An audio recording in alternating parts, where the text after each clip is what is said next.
Pastor Denny ya. Wah, my best friend. Okay. Ayo kita sama-sama yuk berdoa. Bapak, terima kasih setiap waktu bersama dengan Engkau.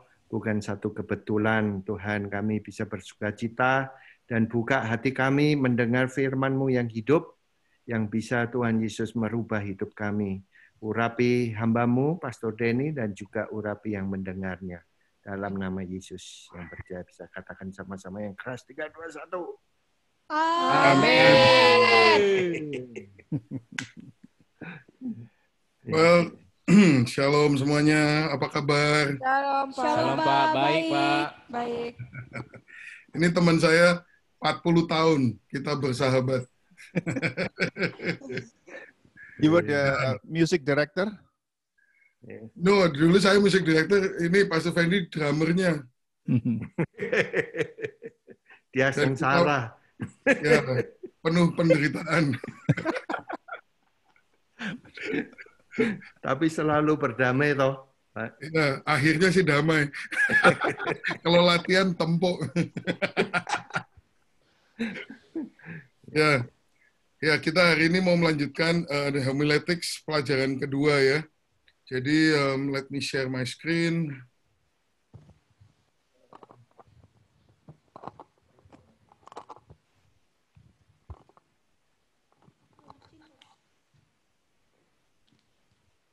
Oke. Jadi, minggu lalu kita ada circle ini, ada lingkaran ini. Ethos, logos, pathos, dan pneumatos. Ini adalah 4 komponen daripada homiletics, ya, 4 komponen daripada ilmu berkhotbah. Yang paling penting pertama yaitu minggu lalu kita bicara namanya ethos, ya, ethos atau karakter. Nah, jadi sebelum kita kita ini bukan tukang pidato soalnya, kita ini hamba Tuhan. Jadi sangat penting bahwa kepribadian kita ini bisa dipertanggungjawabkan karena kita bukan sekedar memberikan satu informasi, tapi kita itu mentransformasikan kehidupan seseorang dengan kehidupan kita. Mediumnya adalah khotbah kita, tapi khotbah kita itu seperti membuka jalan, tapi yang isinya itu adalah kehidupan kita. Jadi, saudara bayangkan setiap kali saudara berkhotbah, khotbah itu membuka jalan dan membuat saudara itu mempunyai akses kepada kehidupan orang-orang. Dan Anda diberi kesempatan untuk mentransformasikan kehidupan orang-orang itu dari kehidupan Anda. Jadi, ethos itu yang terpenting. Karena kalau saudara ini hidupnya tidak bisa dipertanggungjawabkan di hadapan Tuhan, tapi khotbahnya jago, waduh, banyak orang itu terhibur dengar kata-kata saudara, tetapi tidak membuahkan buah yang baik dalam kehidupan mereka. Kita bukan hanya sekedar memberikan informasi, kita mentransformasikan kehidupan seseorang dari kehidupan kita. Makanya ethos itu penting. Nah, hari ini kita akan memasuki yang namanya logos. Jadi, kalau ethos itu karakter, logos ini ya khotbahnya ya, jadi beritanya, the message. Ya. Mungkin 2 minggu kita akan bicara mengenai logos ini ya. Kita mau membicarakan bagaimana kita membuat khotbah. Nah, sumber khotbah itu dari mana? Nah, saya mau katakan kepada saudara ini prinsip penting. Sumber utama khotbahmu itu bukan khotbahnya orang lain. Bukan dari buku. Bukan dengar orang lain. Tapi sumber utama khotbah kita adalah saat teduh kita pribadi. Saat teduh kita pribadi. Nah, di sini dikatakan Kisah Rasul 6 ayat 2, berhubung dengan itu, ke-12 Rasul itu memanggil semua murid berkumpul dan berkata, kami tidak merasa puas karena kami melalaikan firman Allah untuk melayani meja. Karena itu, saudara-saudara, pilihlah 7 orang dari antaramu yang terkenal baik dan yang penuh roh dan hikmat, supaya kami bisa mengangkat mereka untuk tugas itu. Dan supaya kami sendiri dapat memusatkan pikiran dalam doa dan pelayanan firman. Pelayanan firman ini asalnya dari doa, saudara. Jadi, nggak bisa mereka melayani meja terus melayani firman. Harus ada waktu untuk memusatkan pikiran di dalam doa. Nah, itulah sebabnya saya katakan sumber utama khotbah adalah pada saat teduh kita pribadi. Oh, kalau saudara tidak setia dengan saat teduh, nggak pernah saat teduh, ya saudara khotbahnya tidak akan ada isinya. Bisa sih mencontoh khotbahnya orang lain, apa segala begitu, tapi tidak akan ada buahnya, saudara. Nah, itu harus keluar daripada kehidupan pribadi saudara bersama dengan Tuhan, di mana saudara nggak cuma sekedar sambil lewat, memusatkan pikiran dalam doa. Makanya saat teduh itu kan saudara harus menyingkirkan segala yang distracting ya, segala yang mengganggu. Saudara bisa mengunci pintu, saudara mengambil waktu khusus, tempat yang khusus dan sebagainya. Begitu kenapa? Karena perlu ada suatu memusatkan pikiran dalam doa. Nah, pikiran itu kan sebetulnya aktivitas jiwa. Doa aktivitas roh. Di dalam saat teduh, kedua aktivitas ini connect, saudara. Jadi, di dalam suasana doa, di dalam suasana penyembahan, saudara itu pikirannya bisa dipengaruhi oleh roh. Pikiran saudara bisa dipimpin oleh roh. Pikiran saudara itu bisa diubah, disetir, dibentuk oleh roh yang berhubungan langsung dengan roh Tuhan. Nah, kalau saudara tidak konsentrasi, tidak membuat suatu tempat khusus, waktu khusus untuk itu, ini tidak akan bisa terjadi. Sehingga pikiran kita ya pikiran kita aja. Tidak merupakan pikiran yang berasal dari pikiran Allah. Ya, ini penting sekali. Persiapan khotbah itu mulai dengan persiapan hati, saudara. Nah, ini yang saya mau bicarakan hari ini, bagaimana caranya membuat persiapan hati. Ya. Nomor 1, tetapkan tempat dan waktu yang khusus untuk bersekutu dengan Tuhan. Seorang hamba Tuhan harus mempunyai kebiasaan ini. Harus sudah menjadi suatu rutinitas dalam kehidupan mereka. Bahwa ada tempat dan waktu yang dikhususkan untuk bersekutu dengan Tuhan. Mulai tentukan tempatnya. Tempat yang tidak terganggu, tempat yang nyaman, tempat yang bisa konsentrasi, tempat yang kondusif untuk konsentrasi. Kemudian waktu yang khusus. Waktu yang khusus itu mungkin ada yang sukanya malam, mungkin ada yang sukanya pagi. Kalau contoh-contoh di Alkitab, itu di kebanyakan itu pagi ya. Tuhan Yesus pagi-pagi hari gitu.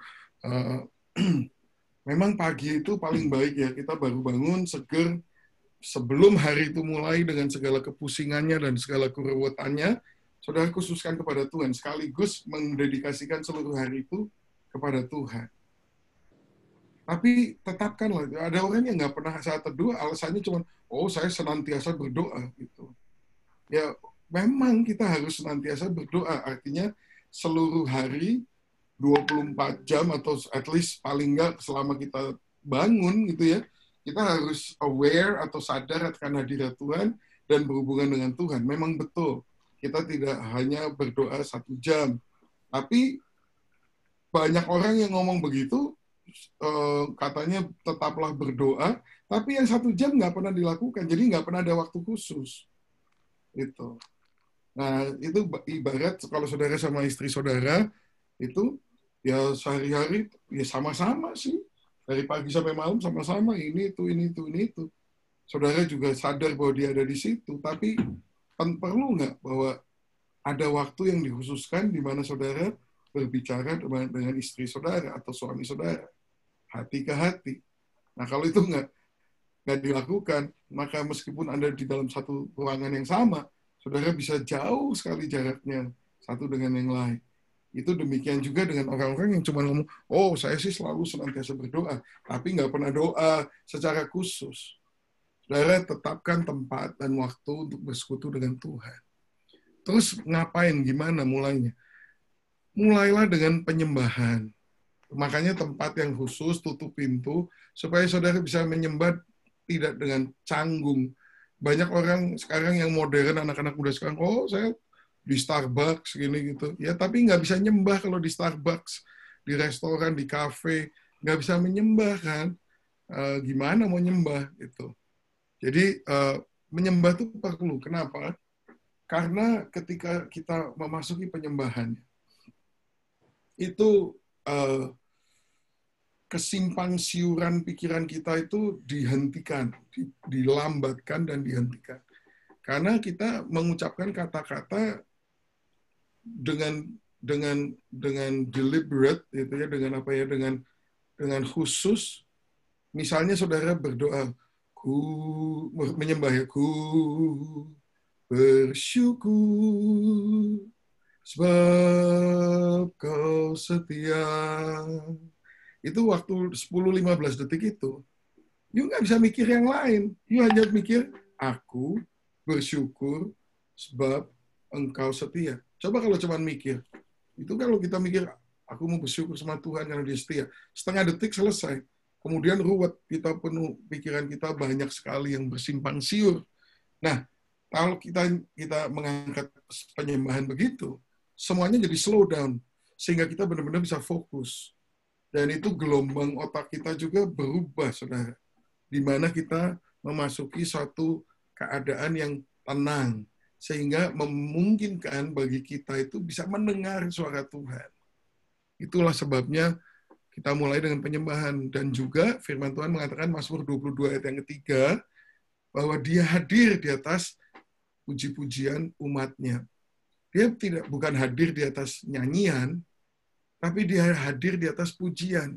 Artinya bedanya apa menyanyi sama memuji? Ya kalau menyanyi ya cuma nyanyi aja bunyi gitu ya. Kalau memuji, saudara, seluruh pikiran, perasaan, kehendak ditujukan kepada kata-kata yang saudara ucapkan ketika saudara memuji. Nah itu ketika saudara fokus demikian, hadirat Tuhan itu hadir.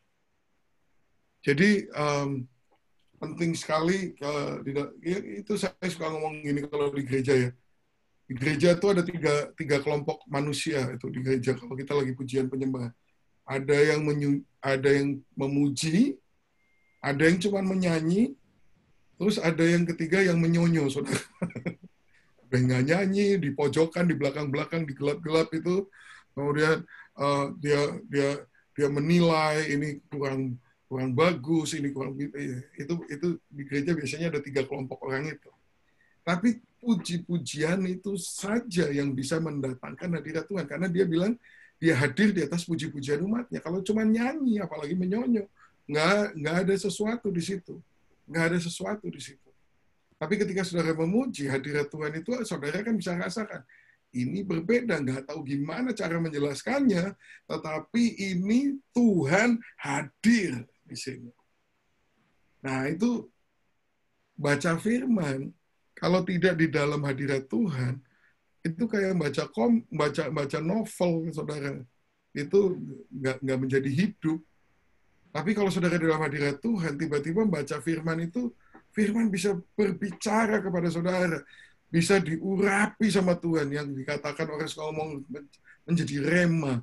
Logos itu jadi rema. Maksudnya logos yang tertulis itu menjadi, rema itu kan spoken word. Kata-kata yang diucapkan. Logos itu kata-kata yang dituliskan.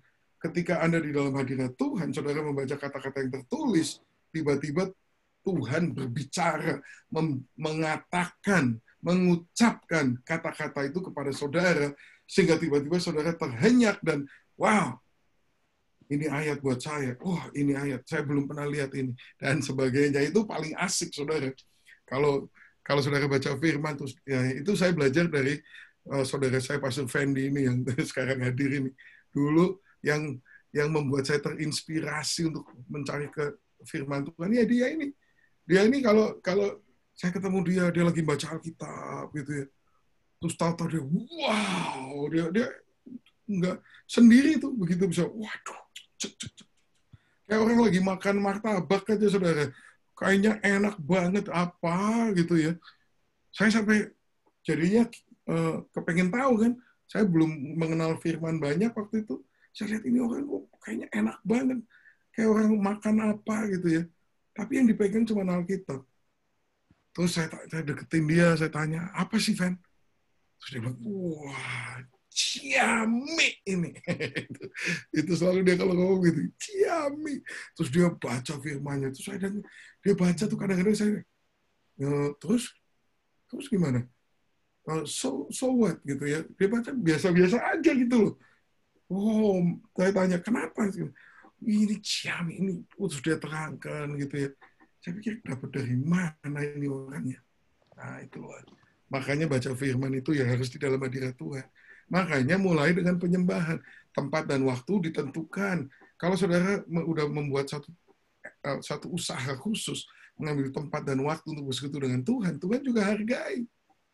Kalau cuma sambilan gitu, sambil sikat gigi, Tuhan Yesus, kamu baik gitu. Ya, bukannya Tuhan terus marah, enggak sih. Cuman ya kalau kamu memberi dia waktu selip-selipan doang di tengah-tengah saudara sikat gigi, ya dapatnya juga cuma segitu. Tapi kalau saudara mengkhususkan waktu, memang sungguh mencari Tuhan, firman Tuhan mengatakan, kalau engkau mencari aku itu berkenan ditemui. Engkau akan menemukan aku, gitu loh.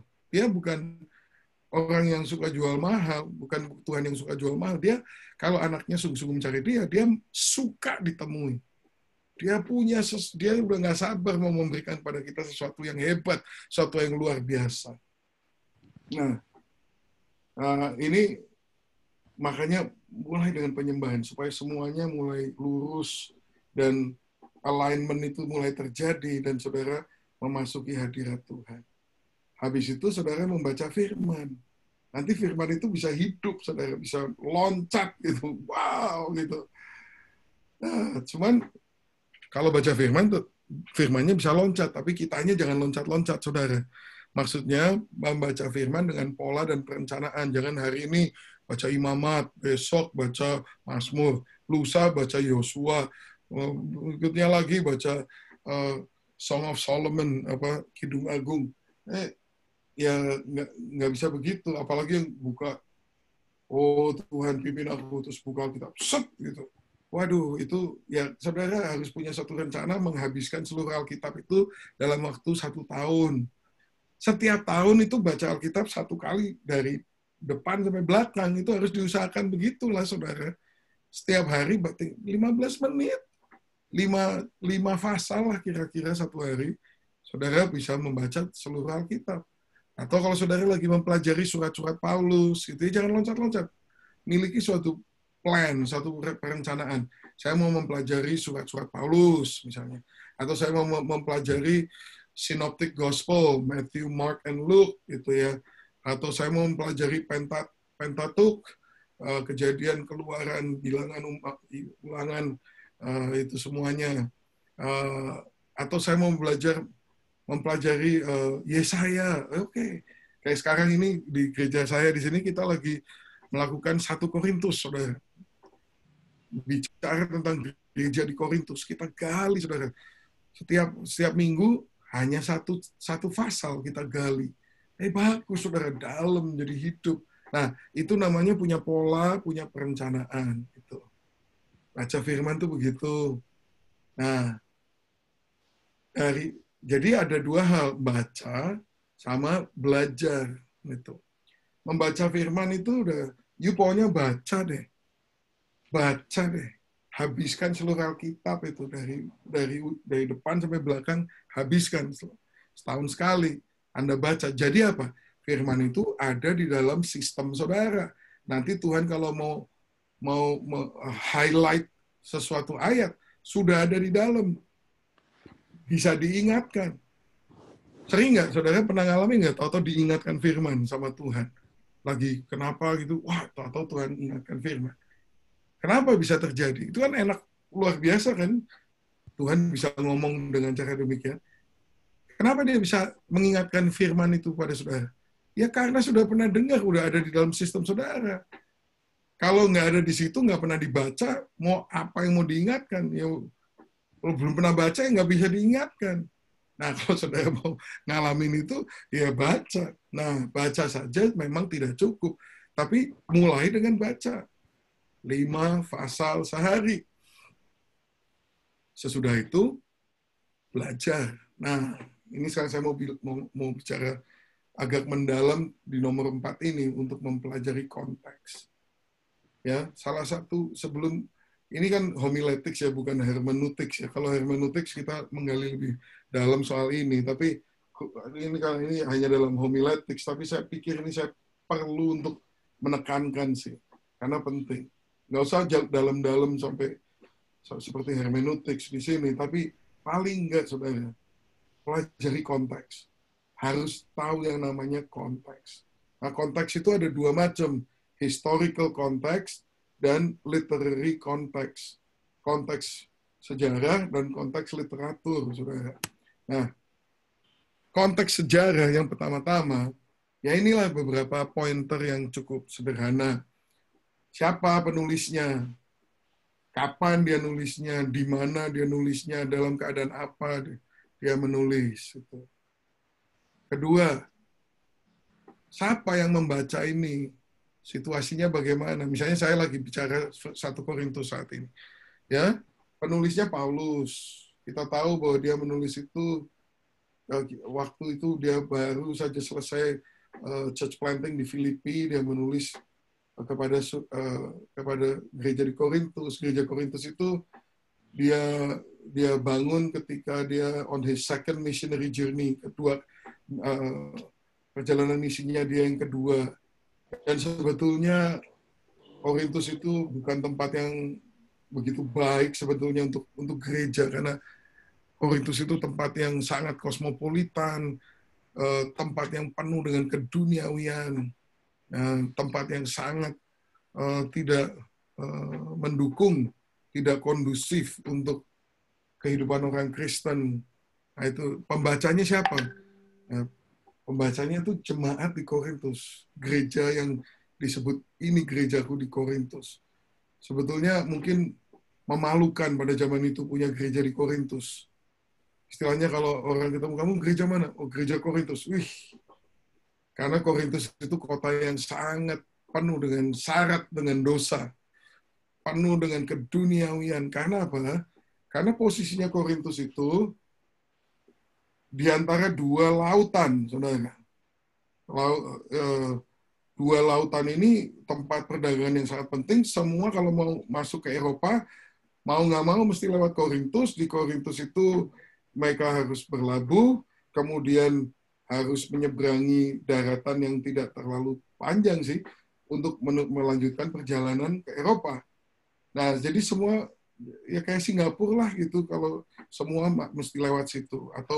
Tapi Korintus waktu itu bisnisnya booming sekali, karena terutama bisnis transportasi, karena semua muatan kapal harus diturunkan di bagian selatan, pelabuhan bagian selatan, harus melalui darat ke pelabuhan di utara. Jadi mau nggak mau barang harus diturunkan, berarti perlu tenaga kerja, perlu fasilitas, kemudian perlu dibawa ke pantai utara, berarti perlu transportasi. Pokoknya jadinya banyak duit mereka.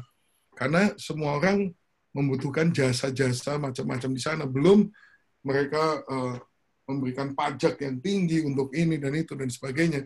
Dan akibatnya juga karena itu pelabuhan, budaya-budaya dari seluruh dunia ada semua tuh di Korintus. Jadi itu kayak, wow, mungkin kan Los Angeles juga nih, seperti di sini, saudara.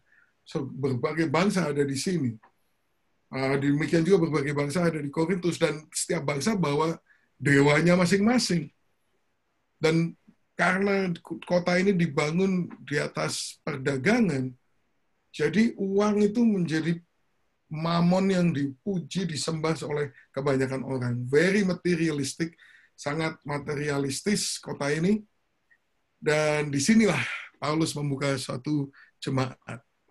Nah, sayangnya jemaat itu yang semestinya bukan berasal dari dunia, jadi sebetulnya dia ditempatkan di dunia sebagai wakil Kristus, itu tidak terjadi. Di Korintus itu dunia masuk ke gereja, saudara. Jadi gereja itu kalau dilihat tidak ada bedanya sama dunia, bahkan mereka melakukan dosa-dosa yang lebih daripada dunia lakukan.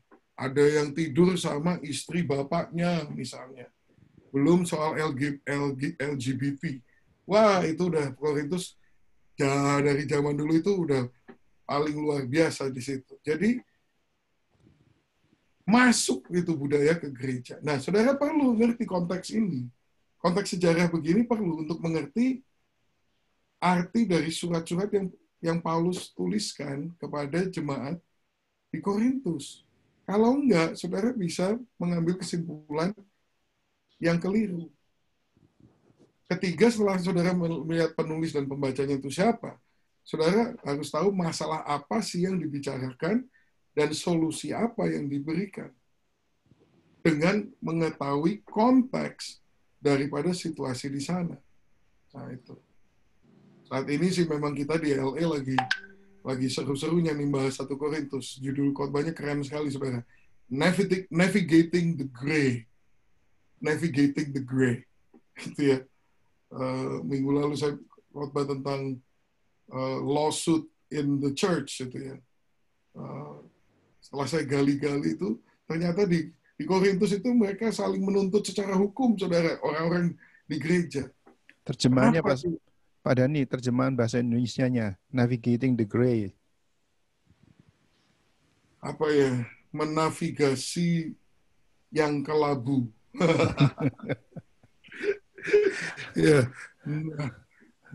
menavigasi yang kelabu. Gitu ya. Itu, anyway, saya banyak, kalau kita baca itu ya 1 Korintus 8, biasanya kita skip, kita lewatkan. Karena apa? Nggak ada yang lagi menuntut saya di pengadilan kok di gereja. Gitu.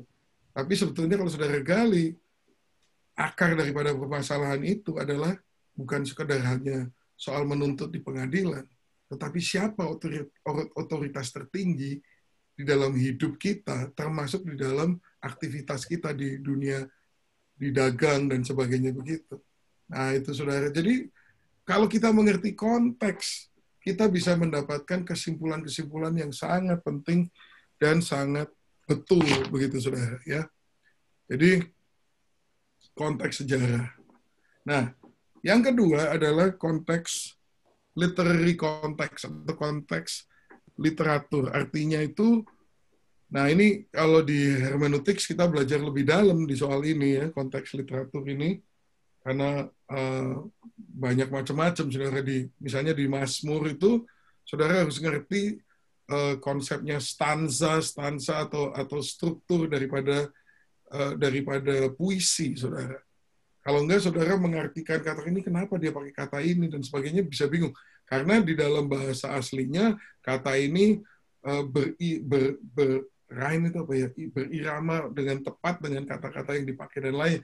Itu semua masuk dalam literary konteks yang perlu diperhatikan di dalam menafsirkan beberapa bagian dari Alkitab, khususnya poetik atau bagian-bagian Alkitab yang bersifat puitis, seperti Kidung Agung, seperti Amsal, seperti Mazmur, itu ya. Syair ya, betul. Syair. Nah, itu literary konteks. Nah, ya saudara harus mengambil hermeneutik untuk mengerti hal ini yang penting-penting juga. Jadi kita harus tahu bagaimana menafsirkan Injil. Berbeda mengartikan Injil dengan menafsirkan Kisah Para Rasul. Kisah Para Rasul itu golongannya termasuk historical catatan sejarah itu. Jadi catatan sejarah itu, saudara, cara melakukan word study atau menggali kata demi kata itu nggak bisa seperti kalau kita menggali kata-katanya Tuhan Yesus gitu. Itu berbeda kalau catatan sejarah. Tulisan-tulisan Paulus itu doctrinal teaching, itu lain lagi bagaimana menafsirkannya. Kemudian di Perjanjian Lama, misalnya Kejadian, Keluaran, dan sebagainya, itu juga historical, catatan sejarah. Beda cara bacanya dengan prophets, dengan para nabi. Gitu. Nah, itu semua ada di hermeneutics. Perlu Anda perhatikan. Tapi dalam konteks homiletics kita pada hari ini, saya akan keep it very simple, dengan sederhana saja. Beberapa hal yang perlu diperhatikan. Ya, saya kasih contoh begini, yang paling penting aja ya, saudara, yang paling mendasar adalah dalam hal konteks literatur adalah begini. Semua ayat yang saudara baca itu mempunyai konteks literatur. Artinya setiap kata itu ada konteksnya, yaitu kalimat. Setiap kalimat mempunyai konteksnya, yaitu sebuah paragraf. Setiap paragraf mempunyai konteksnya, yaitu satu pasal. Setiap pasal mempunyai konteksnya yang nggak bisa saudara abaikan, yaitu seluruh buku. Itu misalnya saudara baca satu ayat di dalam 1 Korintus, saudara harus ingat. Itu ayatnya itu di mana, kalimatnya bagaimana, paragrafnya bagaimana, kemudian pasalnya tentang apa, dan seluruh buku 1 Korintus itu mengenai apa, ngurusin gereja yang menjadi seperti dunia. Nah, itu semuanya itu harus diperhatikan. Dan setiap ayat yang saudara baca, itu harus tahu ada yang sebelumnya dan ada yang sesudahnya. Saya kasih contoh ya. Matius 20. Nah, kita baca. Adapun hal kerajaan surga sama seperti seorang tuan rumah yang pagi-pagi benar keluar mencari pekerja-pekerja untuk kebun anggurnya. Jadi kita tahu di sini bahwa perumpamaan ini bicara tentang kerajaan sorga. Setelah ia sepakat dengan pekerja-pekerja itu mengenai upah sedinar sehari, ia menyuruh mereka ke kebun anggurnya. Kira-kira pukul 9 pagi, ia keluar pula dan dilihatnya ada lagi orang-orang yang menganggur di pasar. Katanya kepada mereka, pergi jugalah kamu ke kebun anggurku dan apa yang pantas akan kuberikan kepadamu. Dan mereka pun pergi. Kira-kira pukul 12 dan pukul 3 petang, ia keluar pula dan melakukan sama seperti tadi. Kira-kira pukul 5 petang, ia keluar lagi dan mendapati orang-orang lain pula. Lalu katanya kepada mereka, mengapa kamu menganggur saja di sini sepanjang hari? Kata mereka kepadanya, karena tidak ada orang mengupah kami. Katanya kepada mereka, pergi jugalah kamu ke kebun anggurku. Ketika hari malam, Tuan itu berkata kepada mandurnya, panggillah pekerja-pekerja itu dan bayarkan upah mereka, mulai dengan mereka yang masuk terakhir hingga mereka yang masuk terdahulu. Maka datanglah mereka yang mulai bekerja kira-kira pukul 5, dan mereka menerima masing-masing 1 dinar. Kemudian datanglah mereka yang masuk terdahulu, sangkanya akan mendapat lebih banyak. Tapi mereka pun menerima masing-masing 1 dinar juga. Ketika mereka menerimanya, mereka bersungut-sungut kepada Tuan itu, katanya, mereka yang masuk terakhir ini hanya bekerja 1 jam. Dan engkau menyamakan mereka dengan kami yang sehari suntuk, bekerja berat dan menanggung panas terik matahari. Tetapi Tuhan itu menjawab dan seorang dari mereka, saudara, aku tidak berlaku tidak adil terhadap engkau. Bukankah kita telah sepakat sedinar sehari? Ambillah bagianmu dan pergilah. Aku mau memberikan pada orang yang masuk terakhir ini, sama seperti kepadamu. Tidakkah aku bebas mempergunakan milikku menurut kehendak hatiku? Atau iri hatikah engkau karena aku murah hati? Demikianlah orang yang terakhir akan menjadi yang terdahulu, dan yang terdahulu akan menjadi yang terakhir. Nah, bagaimana kita menafsirkan kisah ini, saudara? Nah, waktu saya muda, saya baca ini, saya sih nggak banyak pusing. Pokoknya saya amin aja. Demikianlah orang yang terakhir akan menjadi yang terdahulu. Amin. Dan yang terdahulu menjadi terakhir. Amin. Gitu aja. Karena waktu itu saya umur 19 tahun. Saya lihat pendeta-pendeta umur 60 tahun gitu. Terus biarin aja. Saya yang terakhir akan menjadi terdahulu. Dia yang terdahulu akan menjadi yang terakhir. Demikian firman Tuhan. Gimana, saudara? Perasaannya? Bagaimana? Kayaknya kok ada yang nggak pas gitu ya, saudara? Benar nggak? Waktu umurnya udah beranjak naik lain. Nah ya, Kita ini Pak David, saya kan jadi mikir, oke sekarang saya 59 ini tahun ini, Pastor Fendi udah 60 berapa? 64 ya. Nah kan, it's like, kita ini salah apa sih? Kok tahu-tahu disuruh jadi yang terakhir itu kenapa? Emangnya, what did I do wrong? Apa yang saya dosa apa? Dan itu yang muda-muda kok tahu-tahu jadi mau jadi terdahulu tuh alasannya apa? Keadilannya di mana? Nah, saudara, betapa pentingnya kita ngerti yang namanya konteks ini. Apakah kita akan mengerti demikianlah orang yang terakhir akan menjadi terdahulu, terdahulu akan menjadi yang terakhir. Kayaknya kalau cuma baca begini, ya udah memang begitu, mau gimana lagi. Dan ini ceritanya juga begitu. Istilahnya orang yang kerja dari jam 6 pagi, kerja sampai jam 6 sore, 12 jam, sama orang yang kerja dari jam 9 sampai jam 6, 9 jam, orang yang kerja jam 12 sampai jam 6, 6 jam, orang yang kerja jam 3, 3 jam, orang yang kerja jam 5, 1 jam, upahnya sama. Ini jelas upahnya sama. Bahkan waktu mereka bersungut-sungut itu, sebetulnya saya merasa saya ikut bersungut-sungut sama dia. Kayaknya nggak adil gitu loh. Tapi ya memang sih, janjiannya memang 1 dinar. Orang yang dipanggil jam 6 pagi, dijanjiin 1 dinar. Orang yang dipanggil jam 5 sore, dijanjiin 1 dinar. Kalau begitu, kesimpulannya bagaimana? Ya mendingan, oke, saya mau tanya sama saudara. Ini kan udah nih begini nih, jelas ini begini ya. Nggak ada bonus yang lain buat orang yang kerja lebih lama. Saudara, kalau saudara mau kerja jam berapa sama Tuhan? Mau jam 6, jam 9, jam 12, jam 3, atau jam 5? Coba saya mau tanya sama kalian semuanya. Siapa yang mau kerja jam 6 pagi, upahnya sama yang jam 5 sore? Angkat tangan.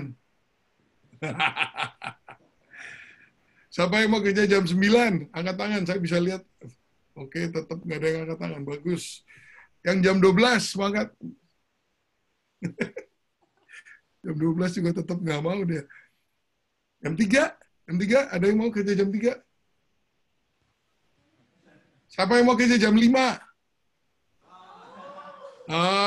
Itu lihat orang-orang yang males semuanya, tapi jujur tapi males.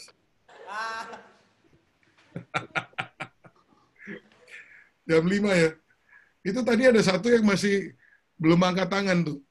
Kamu mau kerja jam berapa? Jam 6 kurang 10.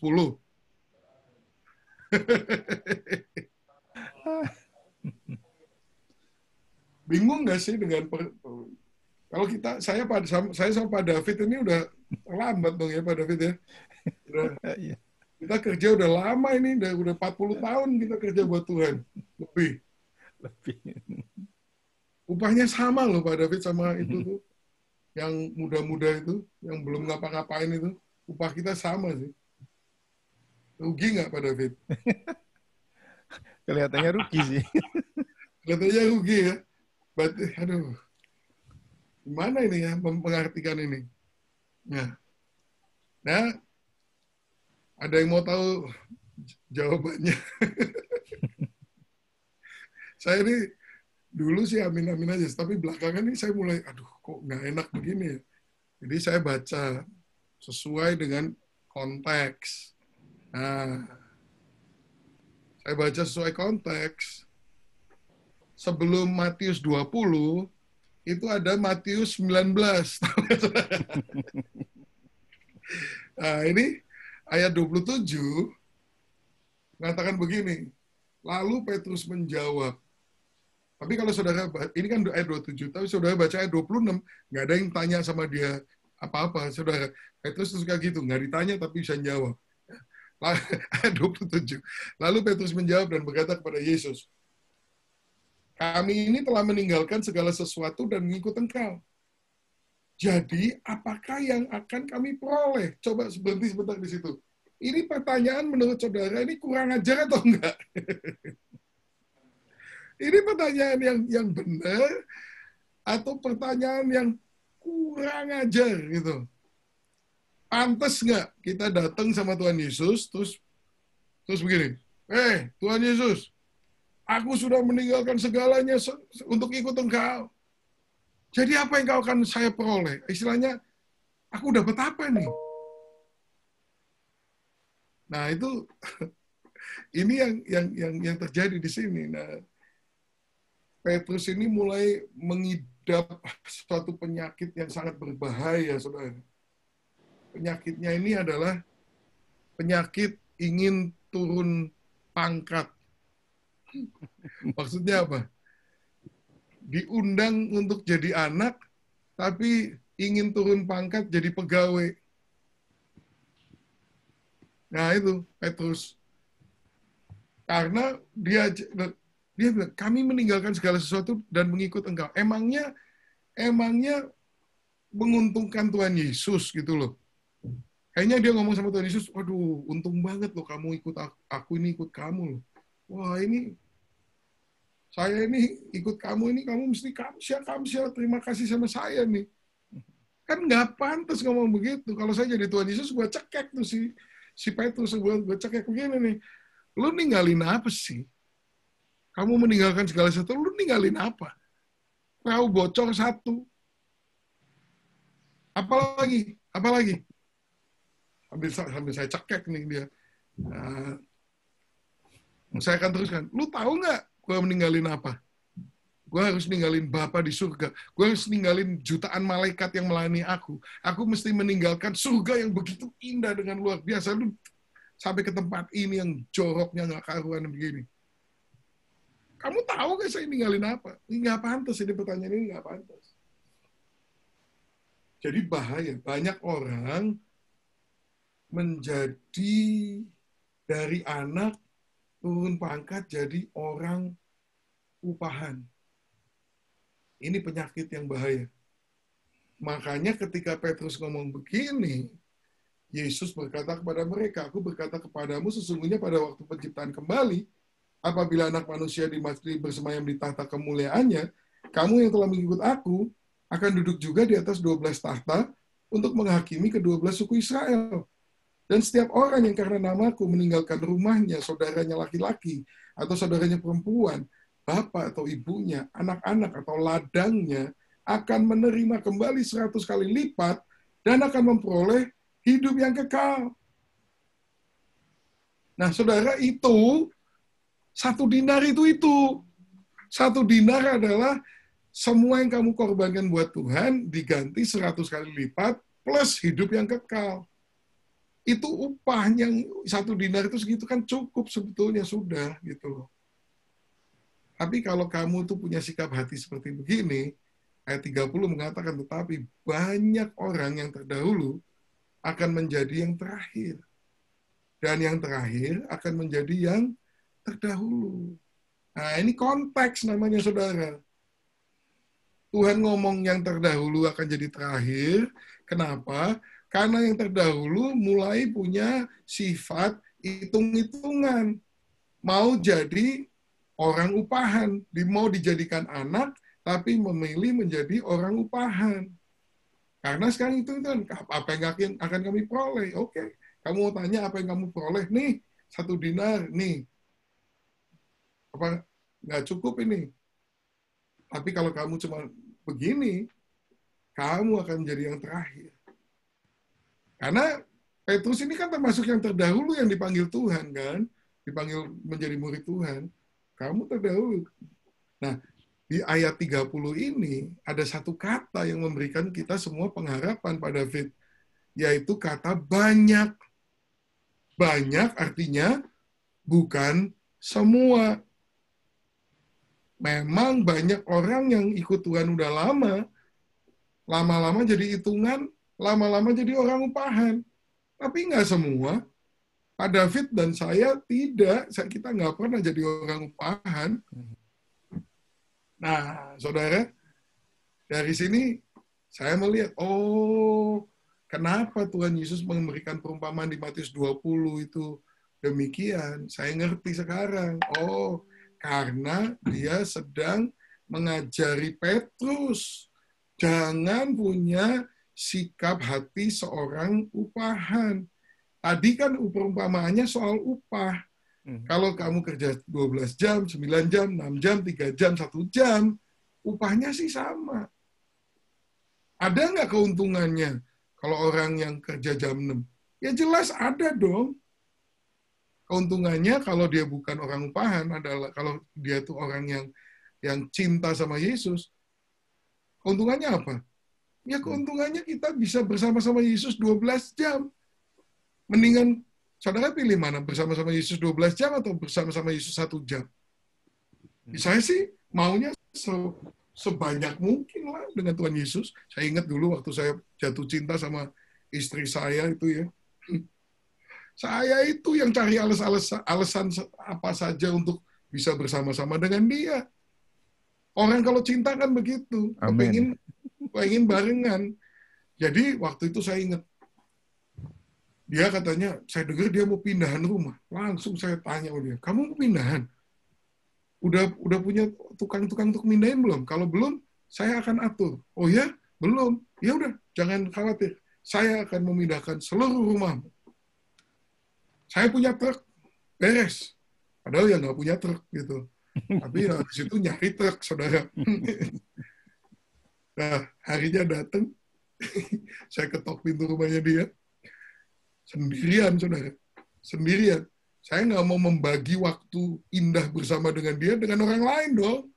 Saya mau memonopoli waktu itu hanya untuk saya dan dia. Gitu. Namanya orang jatuh cinta.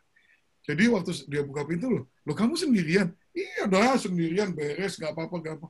Waduh, itu saudara. Saya tuh gotong lemari es pakai itu ya. Saya mau udah ketimpa lemari es, udah mau mati gitu loh. Aduh, berat sekali. Tapi waktu saya nengok, dia ngeliatin. Saya lagi, aduh, senengnya nggak karuan diliatin. Aduh. Meskipun hampir tertimpa lemari es sampai penyet, nggak apa-apa. Yang penting saya cuma, ini hanya kau dan aku, ini kita waktunya bersama-sama. Itu ciri-ciri orang jatuh cinta, saudara. Habis pindahan itu, saudara, wah, mestinya tuh kalau 3 orang gitu ya, mungkin 3-4 jam selesai. Ini 12 jam baru selesai. Tapi saya menikmati setiap detik dari 12 jam itu. Amen. Meskipun saya gotong segala macam. Karena apa? Karena just you and me. Haleluya. Ya, habis selesai itu, udah selesai saya bilang, hey, ini kayaknya perlu dicat nih tempat ini. Padahal rumah baru, saudara. Dia bilang, masa ya?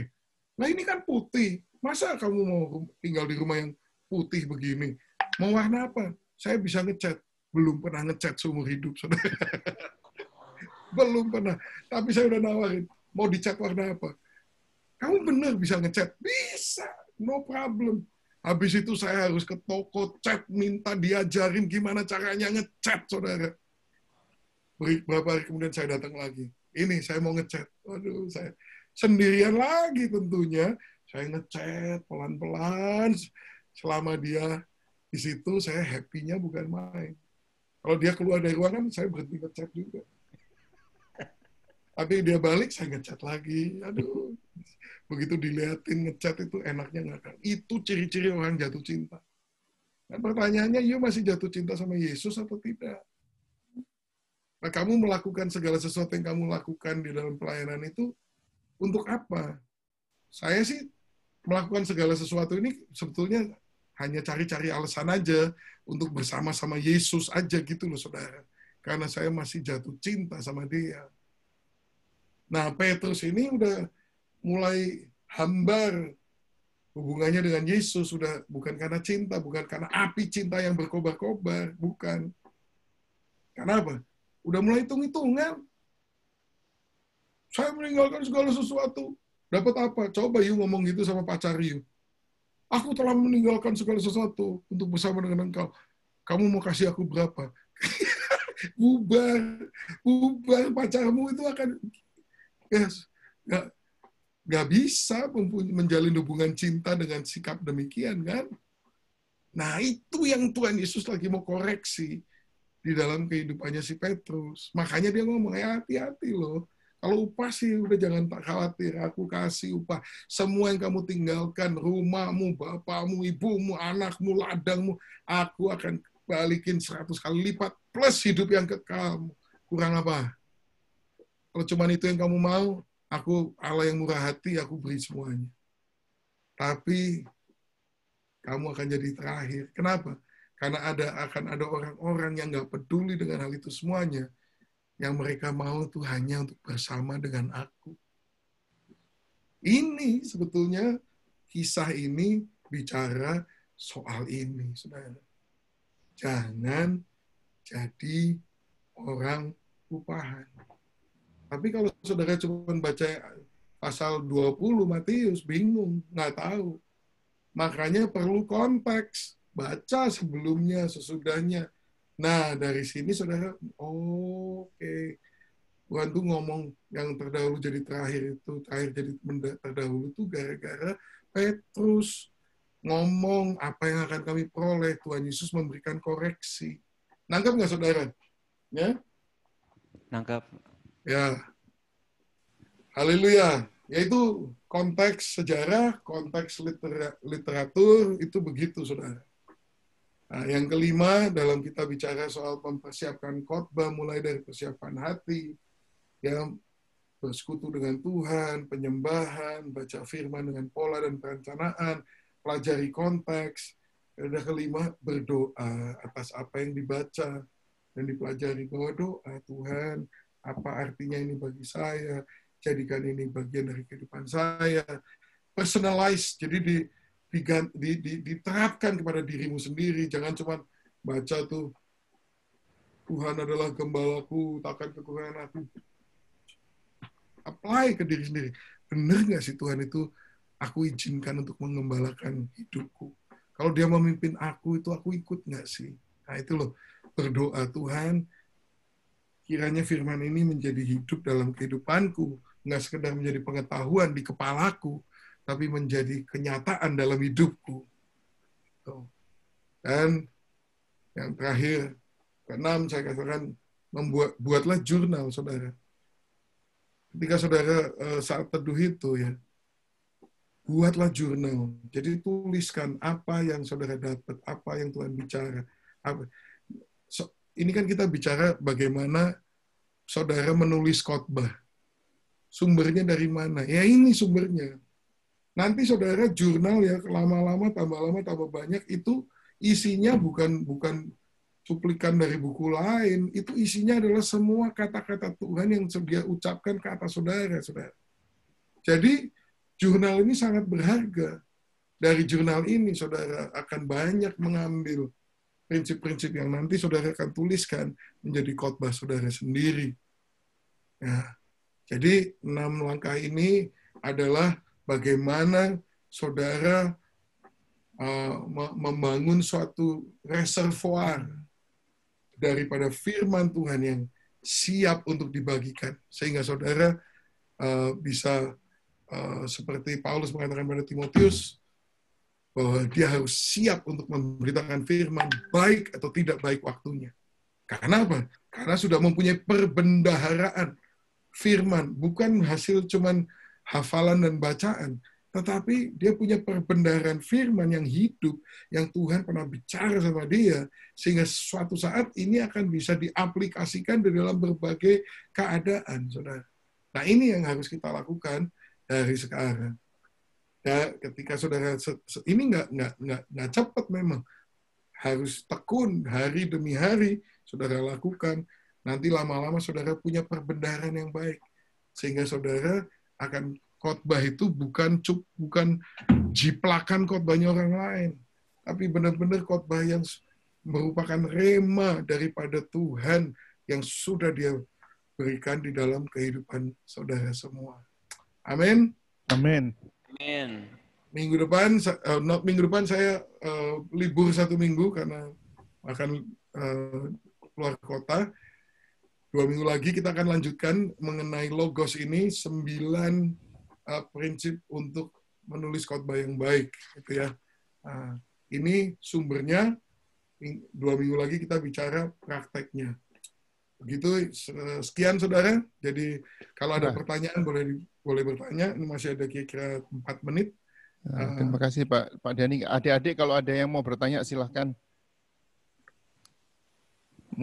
Mungkin di unshare dulu Pak. Stop sharing supaya bisa gambarnya kelihatan gede. Ya, Apakah ada adik-adik yang mau bertanya? Penjelasannya kira-kira ngerti nggak itu tadi? Cukup Agape jelas, mau Pak. bertanya. Agape Enggak, Pak, silakan. cukup jelas. Hah? Sudah jelas, Pak. Udah jelas. Oke. Ya. Yuk kita akhiri doa pagi hari ini. Kita akhiri dan terima kasih untuk Pak Dhani memberikan pencerahan. Itu tadi explanation yang mengenai ini tadi yang Pak Dhani berikan itu, saya kan sudah puluhan tahun ikut Tuhan itu, saya belum pernah mendengar loh penjelasan mengenai ini ya. Yang penjelasannya itu begitu, itu apa? Benar-benar satu penjelasan yang menjelaskan kita untuk ini. Ya, gitu dulu. Sekarang coba salah satu dari adik-adik mau berdoa. Kita akhiri dan ada istirahat sebentar, lalu akan dilanjutkan nanti dengan tutoring oleh Ibu Linda, Kak Lulu dengan Kak Maya. Oke, kita berdoa dulu. Mari kita bersatu dalam doa. Tuhan, terima kasih buat kesempatan pagi ini atas pelajaran yang kami ikuti Tuhan. Tuhan, Engkau berkati juga Pak Dhani Hanapi yang telah mengajar kami, berkati usaha pekerjaannya Tuhan. Dan Tuhan, kami tutup pelajaran kami hanya di dalam nama-Mu Tuhan Yesus Kristus. Amin. amin. Amin. Terima kasih Pak Dhani. Pak. Sampai selamat berlibur. Ada Thank you. waktu. Tuhan berkati semuanya. Tuhan Ya. berkati. God bless you semua. Tuhan berkati Pak. Terima kasih Pak. Yuk. Ada waktu beberapa menit. Nggak usah lama-lama ya. Mungkin 4-5 menit aja. Di sini saya lihat sudah Ibu Linda, Kak Lulu, Kak Maya yang akan memberikan tutoring